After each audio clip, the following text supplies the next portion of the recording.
Hello, my friends. You are listening to the very first episode of the Explaining Cryptocurrency podcast. My name is Jason Rigden, and I will be your host. Thank you so much for listening. On this episode, we will be talking about two of the most famous people in cryptography. The pair have been working together for decades, and they've worked with almost every single cryptography researcher in the world. I'm, of course, talking about Alice and Bob. And the most interesting thing about Alice and Bob is they're not even real people. But first, let me tell you about LiveOverflow. Now, this is not a paid advertisement. I don't do those in the show, but I do recognize the power of interstitials to kind of punctuate a podcast episode. And I kind of want to tell you folks listening about things that I like. So I'm going to be kind of doing that in these episodes. So this is the first one. And today, like I said, we're going to be talking about LiveOverflow. So are you interested in hacking or maybe reverse engineering? Do you want to know more about the way computer programs really work? Well, there's a really cool YouTube channel you should check out called LiveOverflow. The link is going to be in the show notes. LiveOverflow has a bunch of videos about analyzing disassembled programs, memory leaks, fuzzing, and other hacking topics. I really love this channel. And if you're looking for a YouTube channel about hacking, I highly recommend this one. Once again, it's called LiveOverflow, and there's going to be a link to it in the show notes. Okay, back to Alice and Bob. If you're studying cryptocurrency, you're going to need to study cryptography. And if you studied any cryptography, you would have noticed a strange pattern. The names of the people used in the examples are always the same. The scenario goes something like this. Alice wants to send Bob a secret message, so Alice uses Bob's public key to encrypt a message only he can read. Sounds pretty straightforward. Using actual human names helps make concepts seem a little bit less abstract. It's a bit better than saying A wants to send B a secret message. So A uses B's public key to encrypt a message only B can read. What is strange though is that everyone uses the same names. It is always Alice and Bob. It is never Ashley and Bruce or Adam and Bianca. Well, it all started in 1978. An article was published by Rivest, Shamir, and Edelman. It was called A Method for Obtaining Digital Signatures in Public Key Crypto Systems. In it, they wrote, for our scenario, we are supposing that A and B, also known as Alice and Bob, are two users of a public key crypto system. This was new. Previously, most cryptographers just used simple symbols to represent sender and receiver. Simple symbols like A and B. Cognitive load is a funny thing. Cryptography is a very complex topic. It takes quite a bit of mathematical knowledge just to understand how it all works.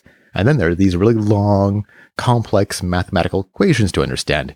Yet people find that Alice is more memorable than A. For students especially, it really helps with comprehension. It also helps us create a story. Humans love stories more than like abstractions. Although some might say that every story is an abstraction, but that's kind of a topic for an entirely different podcast show. So after 1978, the usage of Alice and Bob in academic papers steadily increased. And in 1988, a paper called Privacy, Amplification, and Public Discussion by Bennett, Brassard, and Robert was published and introduced a new character, Eve. Eve was an eavesdropper. While Alice and Bob were sending messages back and forth in our examples, Eve would be a passive attacker attempting to listen in on those messages. Soon, Alice, Bob, and Eve would be joined by a whole family of imaginary people. There would be a Charlie, a Grace, Heidi, and many more, each with their own special functions.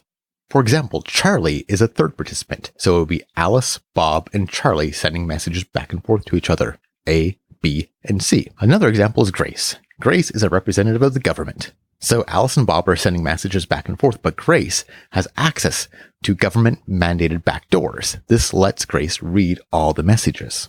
In real life, many law enforcement agencies around the world want to have a backdoor to all encryption, specifically the FBI. They've been using fear tactics to lobby Congress for decades.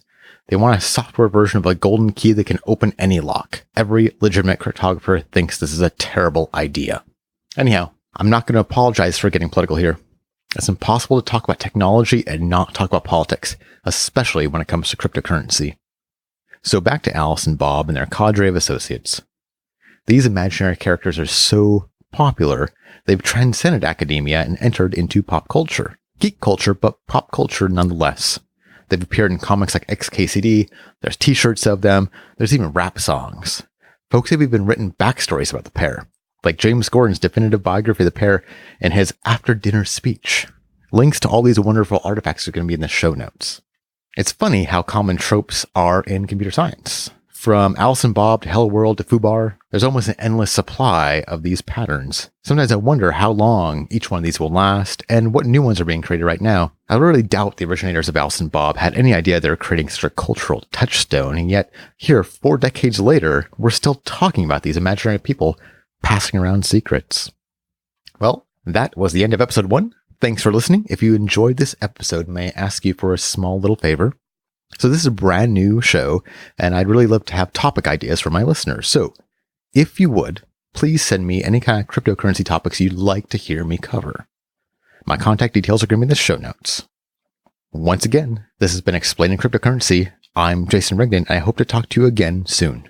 Goodbye.